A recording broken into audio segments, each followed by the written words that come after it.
Welcome back to Full Court Press, Fast Breaks News, a show to bring you amazing content all MLQ season long. My name is Whitney Ho. And my name is Nicholas Love. And week after week, we get straight into the action to keep this episode as short as we possibly can this week, especially because we have no recaps for this week. So getting into the action, the first series of the week, we have Chicago versus Toronto. Chicago traveling to Canada for that series. Whitney, how are you feeling about it? I know Team USA did just play Canada this past weekend, so I don't know if that influences how you feel about this upcoming series, but how are you feeling about it? Yeah, I mean, okay, well, number one, U.S. national team DA collab up in Canada. That was amazing to watch. I really enjoyed watching the older national team members work with some of the younger members like Izzy, Milena, all of those DA kids that got a chance to go up and play with the national team. That was a huge experience for them. And honestly, really decisive wins. I can't say I wasn't expecting it. No shade, Canada, but we're America. We're second to none, except for Germany, it's still in my heart. But regardless, it was a great weekend for the national team, and I think that their success, the US's success in Canada, is going to continue over into this weekend. When Chicago goes up to Toronto to play the Toronto Raiders in their first official MLQ series, though. That is something that's very important. I'm very excited to see Toronto. This is a new beefed up Toronto. They got some new players from Ottawa, and we have yet to see them in action. I know that they went down to Detroit and got a chance to run a practice series against the Innovators, and it did not go too well for them, but official MLQ series are always different. You got different lines, different mentality. So I do think Chicago is going to take this series 3-0 just because of, everything, all the greatness that they've done, the way of handling Mini not too long ago. But very excited to see both of these teams play. It's been a while since we've had some NMLQ, so happy to be back. Yeah, I think it'll be a great series for both Chicago and Toronto. Chicago isn't bringing like their full like competition MLQ championship final game roster to Toronto, and I think that's great and that's fine. You're missing Matt Brown, you're missing Noyes, Nathan Digman is still on the sideline, but you're still bringing an incredible group of 21 that's about to go to Toronto and ball out. And so I think Chicago's going to handle business and come out 3-0. But the Toronto that Detroit played in our scrimmage, I think it was 2 weeks ago, is not going to be the same Toronto that you see this weekend. Like that Toronto looks completely different based on their roster and even like the decisions that they make, the actual lines that they'll be able to run, their defense that they're going to run. And so like I would say that what you saw from, or if you happen to see Detroit versus Toronto, or you looked at the scores on Call Ball One, like it's going to look a little bit different. And at times it might, be even, especially if Toronto can stop Chicago from trying to fast break all the time and you can settle into that half court because their half court defense was like decently solid when we played them. And so I think there are going to be moments in the game where Toronto shows glimpses of what they can do. And I would love and I don't even think it would be possible based on the format. Like I would love to actually see how Toronto and Minneapolis actually like show up together if they were able to play a conference champs. Like I think that would be pretty cool. But if I'm not mistaken, they're gonna have to play Houston, and then if they lose to Houston, they'll be out. But you know, I would still love to see what that looks like.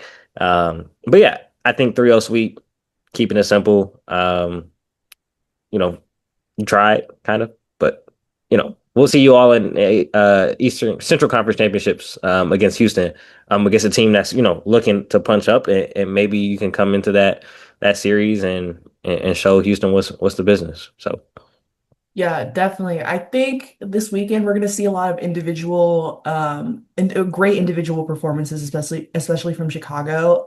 Toronto's going to really have to keep this series contained because they let Chicago get some momentum. It's going to be really, really ugly. And I don't wish that on Toronto. I want to see them succeed. But I'm really excited to see some of Chicago's rookies, especially, Kevin, Ariana, definitely had a big weekend when they played Mini. And I'm really excited to, in the absence of Nathan and Matt and Noyes, like seeing how those younger rookies and maybe players with only a few years of experience really show out and have a chance to play in this super high intense environment, high intensity environment. And it's really going to be fun. It's also going to be great to see how Toronto tries to work together. You got definitely some different personalities from different sides of Canada, from Ottawa. But I digress. It's still going to be a great series, and I don't want to like move on too quickly from this because, I feel like we've said the majority of the things that needed to be said about this series. But I think Chicago's going to clinch, their number one seed out of their division. And, hopefully we'll get some good quad ball from Toronto and Chicago both. But transitioning into our next series, this is going to probably be the MLQ series of the week. New York versus Boston for the title. We're going to see what happens. So, Nick, how are you feeling about this series? I feel good, and I say that for a couple of reasons for both sides. Um, Boston versus Washington surprised me specifically. I thought Washington was going to come out with that because of the team that Boston put together, and like I just thought Washington was going to come into that series a lot more, ready to win. But clearly they weren't. They didn't come out with the series win, and Boston was able to capitalize on a lot of mistakes, missed opportunities from Washington's side. Boston is then going to play New York, who Washington had a couple close games with for the first series of the year. But I think their execution is going to look a lot cleaner than Washington's will, and which is going to give New York the edge for the series.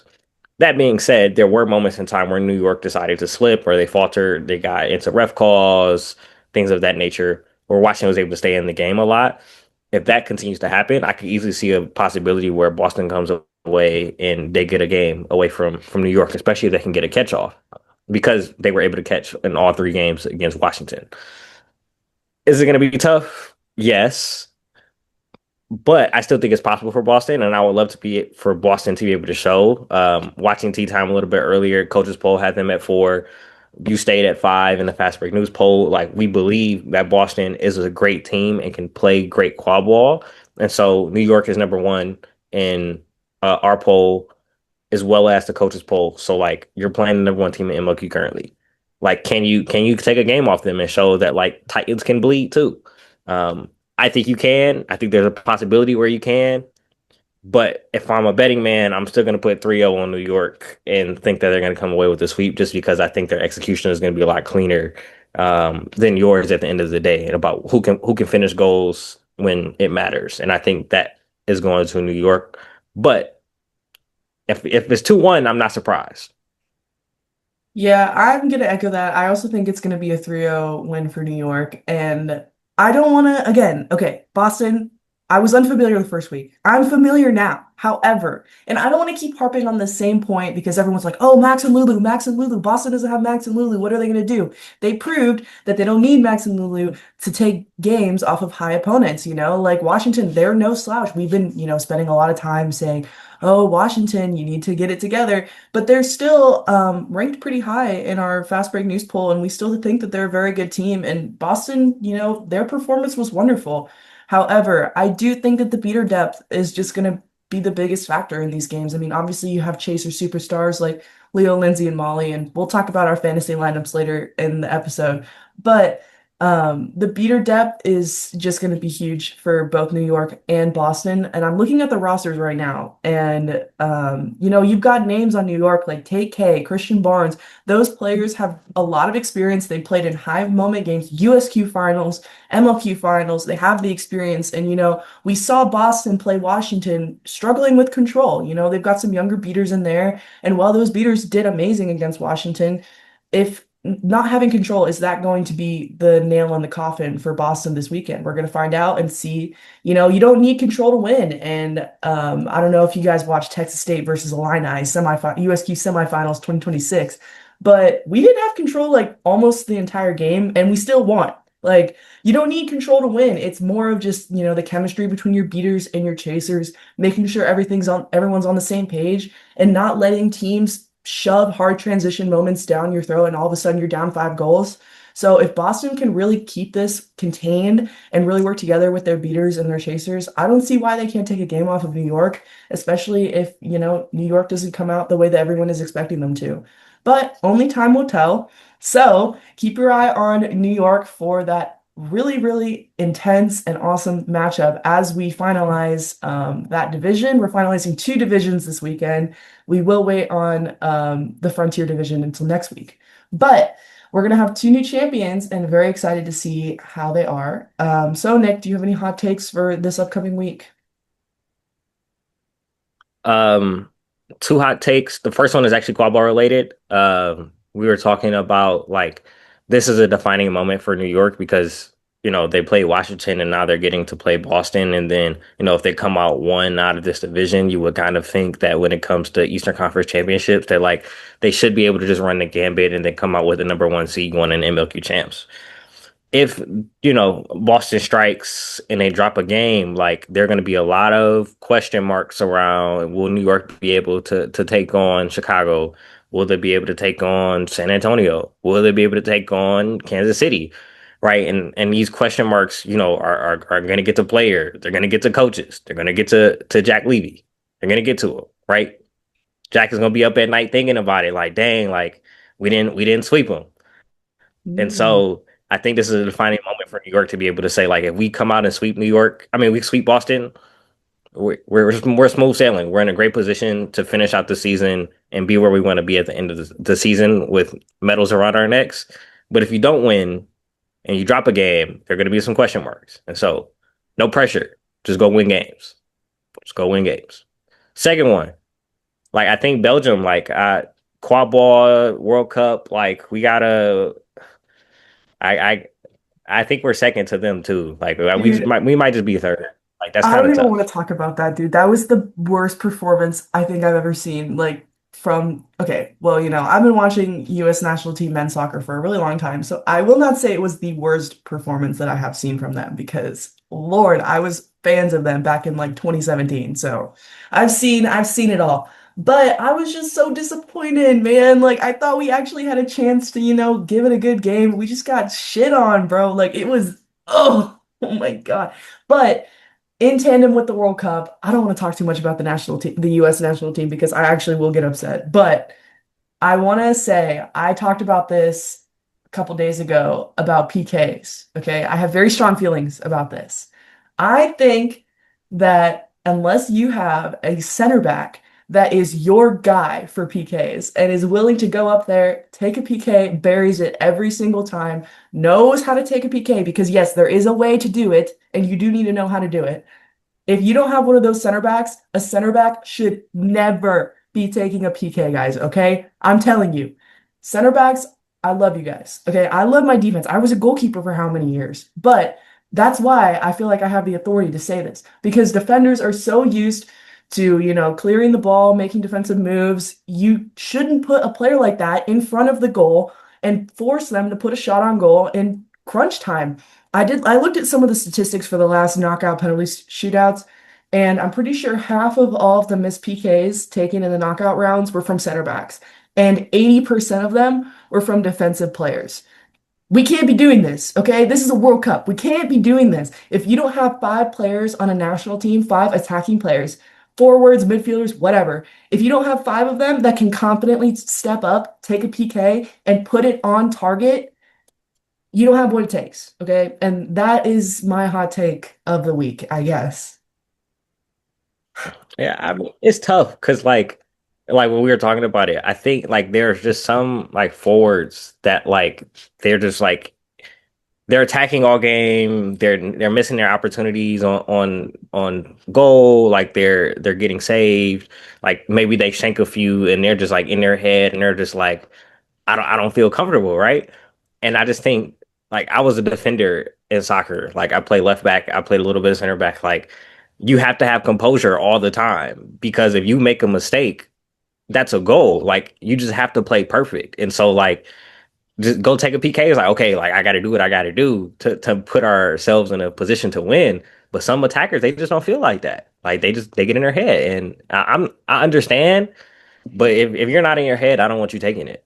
So No, that's a very valid point. Okay. That's another thing that we should talk about actually, because when Germany went up against Paraguay for their round of 32 penalty shootout, they had, I think, four attackers slash starters who are up on the field just say veterans on the team, mind you, just say no, I don't want to take a PK. And then same thing happened to Australia, and they had an 18-year-old kid, 18-year-old defender take a yeah. PK. What are we doing? Like genuinely, I understand the pressure. The lights are bright, the lights are bright. I'm a goalkeeper. I understand the pressure that attackers are on, during a PK shootout, but this is the World Cup, man. Like, if you don't want to take a PK, like, well, number one, you shouldn't be. If you're not confident, you shouldn't be taking a PK. And that should be the rule above everything else. You're right. But come on, guys. You're a professional Yeah. soccer player.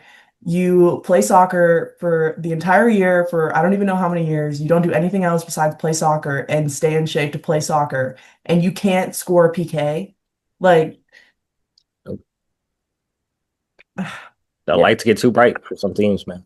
Yeah, and they don't have what it The takes. lights Okay, get bright. that's if the lights are too bright, you don't have what it takes. You don't. But that's a lot of And like soccer, you know. we've seen great players miss PKs. Like Messi missed PK, Kylian missed a PK yesterday. Like it happens, right? But you still gotta Yeah. have that dog mentality.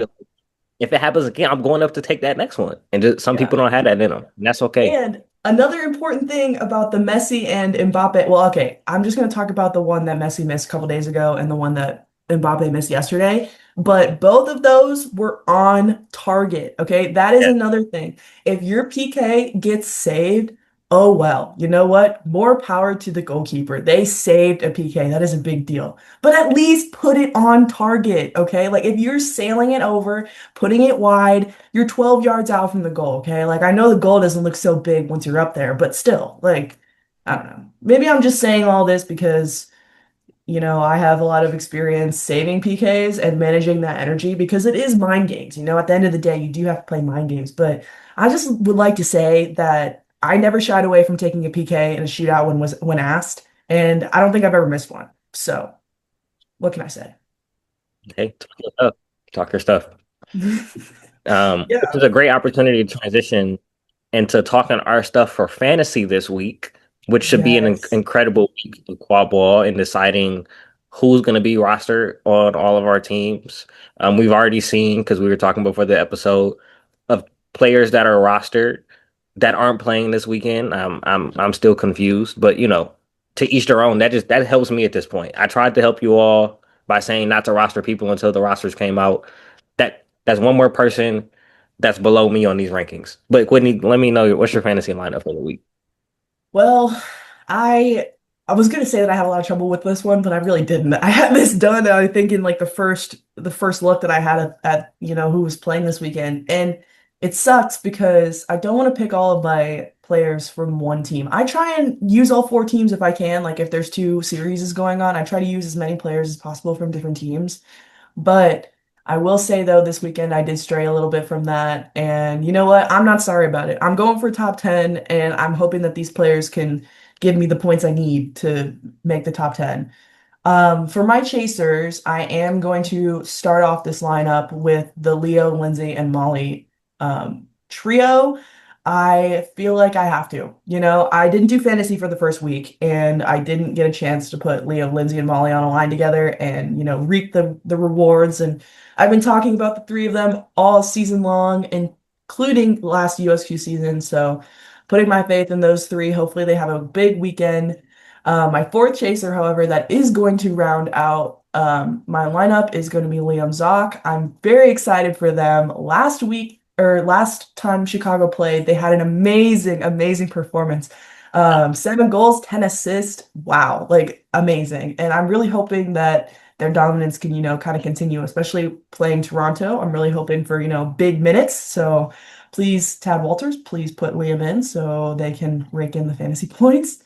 But transitioning into my beaters, I am going to double down on Camilla Rodriguez from Chicago. She had an amazing, amazing tournament or series against Minnesota a couple weeks ago. Very excited to see what they can continue to do. A lot of points, but in tandem with Camilla, I'm also going to do Tom DeMuth from Boston. That is my kind of, throw up Boston shout. I think Tom had a really amazing series against Washington, and I wanted to get, a beater in there that's not just the same kind of faces that we're seeing all the time. And I also think that Tom has a big impact on, the series that they can get into. Seeking wise, I ended up going with Andrew Parcham from Chicago. I'm very excited about this very young player. Had a catch against Minnie. Very excited to see if they can go out and get, a couple more. I have my faith in them. And then finally, my wild card, I'm rounding it out, Vinny Iannucci. I feel like the chaser seeker and the wild card. That's the meta, and I'm gonna probably continue to do it that way until the season ends. But hopefully I can get both those chaser points and those seeker points, and I'll end up in the top 10. Yeah. No, I think that's a great shout, especially the Andrew at Seeker, because Andrew did catch, and I think without Noyes, like Andrew's probably going to get a little bit more reps when it comes to seeking. So I think that's a great shout, right? And who knows if the Seeker for if the snitch for or flag runner for the Toronto series is the same flag runner that we had for our series, like I think it'll be a quick catch in which Chicago should have control for the actual start of flag runner on pitch period. And so I think whoever goes out there first and they get like a couple of looks, they should be able to catch. So, we'll see what actually ends up happening. But who knows? Who knows? Um, but for mine, I didn't want to go Leo, Lindsay, and Molly because I just wanted to change some things up. But I still heavily believe in my whole roster. I do have Leo. I do have Molly. Just no Lindsay this week. There's no shade to Lindsay at all. Molly performed a little bit better in week one. We're just gonna roll with the hot hand. That's all that had to go. I decided to go Emma Persons for my third chaser. Emma had a great series against Washington, particularly racking up a lot of assists. I think there are going to be a lot of opportunities because of personnel that's missing from Boston's roster, where Emma's going to maybe playing a little bit more. So having more opportunities to have shots on, you know, hoops or getting passes off, I think is a great shout. And then my fourth chaser, we're going with a rookie. Um, so I'm putting my faith, but Kevin Fantuzzi had an incredible series against Mini, had 7 goals. I think you're going to have a lot more transition opportunities against Toronto. And because you're a rookie, because, I'm going to let the kids play in Chicago against Toronto, hopefully, like Kevin might drop 15 goals against Toronto. I could easily see it, right? I could see 4 or 5 goals a game. I genuinely could see it. So go crazy. This might be the pick of the year. Yeah, I'm hoping for it. Um, Beater, Camilla, same rationale. I think Camilla played really well. I think Camilla's also going to be playing a lot this weekend. For my second beater is Take K. Boston didn't have a lot of dodgeball, so I think I'm going to get a lot of dodgeball control there. For New York, as well as getting some stops, particularly on Boston's passing in the back. I think Washington missed a lot of opportunities to capitalize on that in beater play. Like we were missing dodgeballs. I mean, missing like your long range beats. And so I think Tate might get a couple more dodgeball stops this weekend because of that. Seekers, I'm gonna go Vinny. Um, I think they're just gonna have control going into it, in which this might bite me in the butt because if they don't, Boston could catch easily. So we'll see. And then wild card, Liam Zock, former MVP of full court press. Go Let's hoop. run it back. Let's run it back. Go hoop. That's all I have to say. Like whether you're actually scoring, getting stops, assists, or like if the flag runner is the same flag runner that they had for the USNT slash Toronto, I mean slash Canada, like that was a great flag runner. Like Liam, I have faith in you to be able to go out there and fight that flag runner and get a catch as well. So we can get it on both sides, but we back to back full court press MVP potentially. Go. Potentially the first ever, okay, mind Yeah, you, first ever, because first we ever. didn't give it to Riley. Yeah. It could have been. It could have been. It could have It been. could have. Shoulda, For coulda, woulda. Sorry, Riley. But okay, I really am excited to see how our teams do in fantasy this weekend, and hopefully, we'll both break the top 10, maybe even get a winner. We'll see. But I'm also expecting there to be like 5 different fantasy lineups that are like the same as mine. So we're gonna see, who does well and who really ranks in the points. But before we get to our discussion about tea time that we have written down, I do want to say huge reminder to vote in the fan voting section for USQ All-Star Weekend. We are so excited to have an amazing All-Star Weekend that our amazing CEO, Amanda Dallas, has planned for us. And definitely a lot of great players on there. And if you want your players on the team and you want to see your friends out there balling, you have to vote for them. You can vote for, I believe, one player per region every day. So theoretically, if you wanted, you could vote for the same person like a week in a row. Nobody would judge you for that. And the reason why you want to vote is because the top six players in each region in fan voting are going to have a guaranteed spot on the All-Star team. So it's very important. And voting is going to close on July 14th, and then we'll kind of transition into the committee selections for all of those teams. And we're very excited for All-Star Weekend. Can't wait. Nick, I believe you were nominated for your Yeah. region.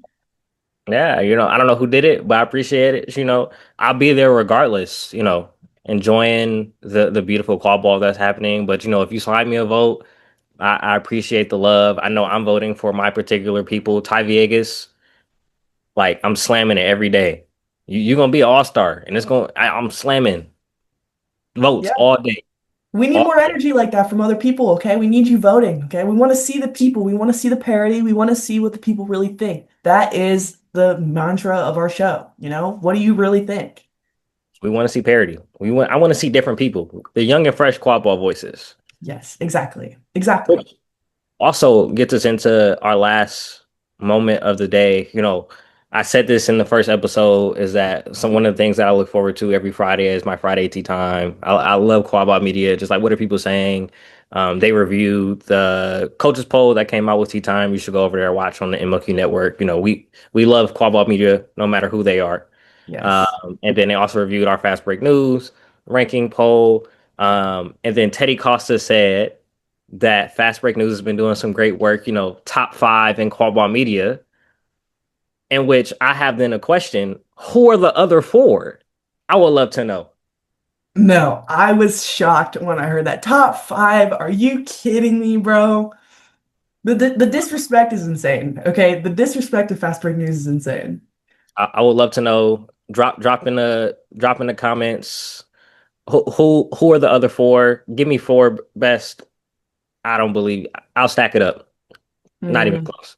Not Fast even. break news, we run the quad ball world. What can I say? We have the best coverage, we have the most variety of coverage, and we put a lot of work into this. And to hear top five, not number one, we all know we're number one. What can I say? Okay. They can keep hating from the sidelines. It's okay. Yeah, yeah. But keep tuning into our show, and we'll continue to prove to you why Fast Break News is the number one quad ball media outlet. And next week is the last regular season week of MLQ. Sad. So we are going to preview Detroit versus Cleveland for the final matchup of the Gateway Division, and a very important, highly anticipated matchup as the Kansas City Stampede are going to travel to San Antonio for the deciding series of the Frontier Division. That is must-watch quad ball. No offense, Detroit, but I'm seated for this. Okay. I need to see who's going to come out on top.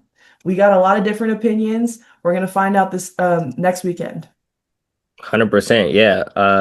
We're gonna make sure here in Detroit that we're gonna wrap up that Cleveland series real quick, so you have plenty of time to go get some food before you sit down and watch the KC versus San Antonio game. I'll put that on me. I'm back and I'm playing because we're gonna wrap that series up real quick. But make sure that you like, comment, subscribe, post notifications, hit that bell icon. Let us know again who are the other four Quad Media outlets that are doing better than us. We would love to know. Just to put it on my wall and just rank us, and then we'll have to keep working because apparently we got some more work to do. Um, we'll see you all very soon. Have a great weekend. See you guys next week.